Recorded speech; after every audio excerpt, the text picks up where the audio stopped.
Hello කොහොමද ඔයාලට හැමෝම හොඳින් ඇති කියලා හිතනවා. තම්නේල් එක දකින්නකොට ඔයගලන් දන්නවා ඇති අද මොකද්ද මගේ වැඩේ කියලා. මගේ වීඩියෝ බලන අය දන්නවා මම ඉස්සර මේ කුස්සියේ තමයි නිතරම කැම හැදුවේ. ඉතින් ඔයගලන්ට වීඩියෝ ගෙනාවේ මෙතන ඉඳලා. ගොඩ කාලෙකින් මට මේ කුස්සිය උයන්න බැරි වුණා. ඒක නිසා මම හිතුවා මේක පොඩ්ඩක් අලුත් කරලා ආයෙත් මේ කුස්සිය පොඩ්ඩක් කැම හදන්න පටන් ගන්න. මේ ලිප ගොඩක් පුපුරලා තිබුණේ තැන් තැන් වලින්. ඉතින් මම හිතුවා ඒ පුපුරපු තැන් වල හොඳටම කඩලා අයින් කරගෙන ආයෙත් අලුතෙන් මැටි ගාලා ලිප හදන්න ඕනේ කියලා. මොකද පුපුරපු තැන් වලින් මැටි ගෑවා කියලා හරියන්නේ නැහැ. මොකද ආයෙත් ඒ තැන් වලින්ම පුපුරනවා. ඒක නිසා හිතුවා සම්පූර්ණයෙන් ඒවා කඩලා අයින් කරගෙන අලුතෙන්ම ආයෙත් ලිප හදන්න. අනිත් කාරණේ තමයි ලිපට ලොකු දර කැලි දානකොට ලිපේ කට වට කැඩෙනවා.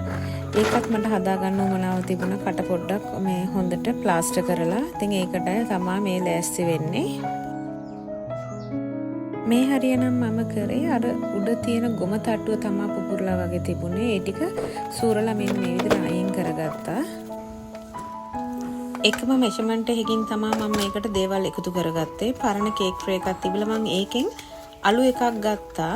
ඒක හලලා එකතු කරගත්තා.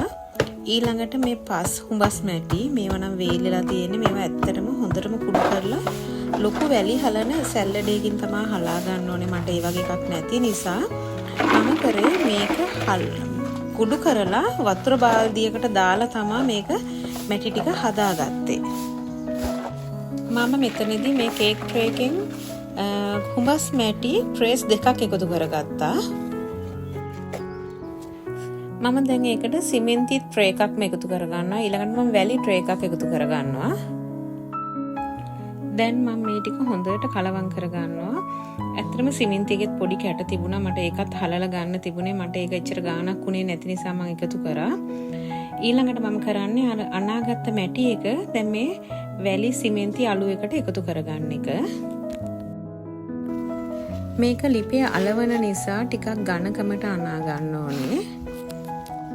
කලින් කරපු වීඩියෝ එකකුත් තියෙනවා මේ ගැමි කුස්සිය අලුත් කරගත්ත හැටි කියලා. මෙන්න මේ විදිහට මම මැටි ගාලා ලිප හදාගත්ත හැටි තියෙන. ඔයගලන්ට ඒකත් බලන්න පුළුවන්. ඒකේ ලින්ක් එක මම ඩිස්ක්‍රිප්ෂන් බොක්ස් එකේ දානවා. ඒතකොට ඔයගලන්ට ඒකත් ගිහිල්ලා බලා ගන්න පුළුවන්. මම මේ ගැමි කුස්සිය හදාගත්ත හැටි, පෝරණය හදාගත්ත හැටි ඔක්කොම ඒකේ තියෙනවා. මුලින්ම ලිප හොඳට තෙමා ගන්න ඕනේ. මොකද ලිප හොඳටම කර වෙලාන තියෙන. අපි අවුරුදු ගාණක් උයලා හොඳටම ලිප තෙමා ගන්න ඕනේ. වඩාත් ඒ විදිහටම තෙමා ගන්න ඕනේ. නැත්තම් අර තෙත මැටි අල්ලන්නේ නැහැ.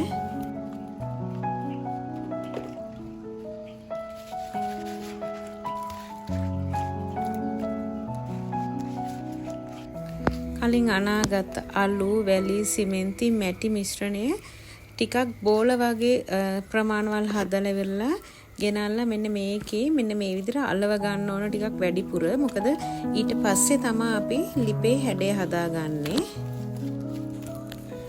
ආශාවත් එකතු කරගත්ත මේ වැඩේට ගොඩ කාලෙකින් එයත් මේ වගේ වැඩකට සම්බන්ධ වුණේ.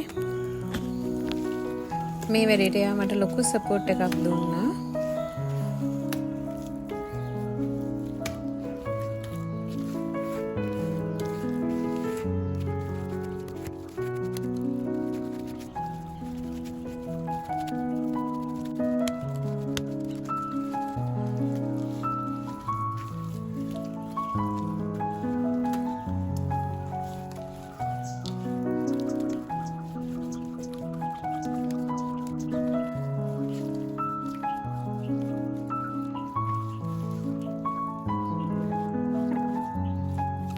මේ වෙනකොට ලිපේ වැඩේ නම් සම්පූර්ණයෙන් වගේ ඉවරයි. කැඩිච්ච හැම තැනක්ම හොඳටම ප්ලාස්ටර් කරලා හදාගත්තා. ඊළඟට පෝරණුවට තමයි මැටි ටිකක් ගාලා ඒකත් පොඩ්ඩක් අලුත් කරගන්න හිතුවේ. මගේ මේ දර පෝරණුවෙත් මම සෑහෙන කැම වර්ග හදලා තියෙනවා. ඕන කෙනෙක් ඉන්නවා නම් මගේ වීඩියෝස් තියෙනවා බලන්න පුළුවන් ගිහිල්ලා. අලුතෙන් බලන අය ඉන්නවා නම් තමයි. මොකද පරණ අය හැමෝම දන්නවා මේකේ හදපු කෑම ගැන. ඇත්තටම මේ කරන වෙලෙත් හරිම ආස හිතන වැඩක්. අපි පොඩි කාලේනේ ආසන මැටි අනන්න. එනකොට දැන් වුණත් අපිට ඒ වැඩේ කරනකොට පුදුම ආසාවක් තියෙන. ඉතින් හරි ලස්සනයි ඒක හදලා ඉවර වෙනකොට. ඉතින් ওই විදිහට තමයි පෝරණුවේ මැටි ගාලා ඉවර වුණේ. මේ පැය දෙකකට විතර පස්සේ ගොම ටික ගන්න පටන් ගත්තා. ඇත්තටම කියනවා නම් මේ ගොම ගන්න වැඩේ ඊළඟ දවසේ කරා නම් හොඳයි.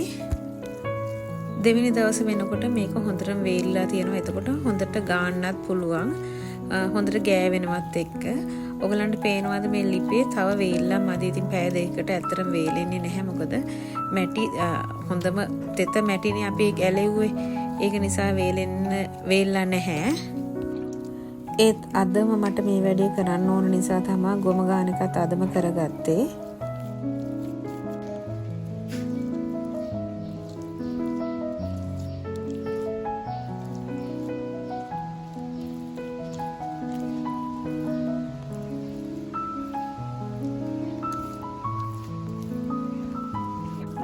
පෝරණුවෙත් ඒ විදිහටම ගොම ටිකක් ගාලා අලුත් කරගත්තා. ලස්සන පාටක් ආවා ගොම ගෑවට පස්සේ. බලන්න මේකේ තියෙන පිරිසිදු බව.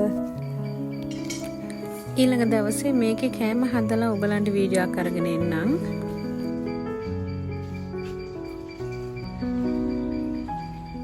ඔන්න ඉතින් ලිපේ වැඩ ඉවර කරා. ඉතින් අදත් මගේ වීඩියෝ එකත් එක්ක රැඳිලා හිටිය ඔයගලන්ට ගොඩක් ස්තුතියි. ආයෙත් මේ වගේ වීඩියෝ එකකින් ඔයගලන් හමුවන්නට එනකන් සතුටින් පරිස්සමින් ඉන්න. ගිහින් එන්නම් ඔයාලට සුබ දවසක්.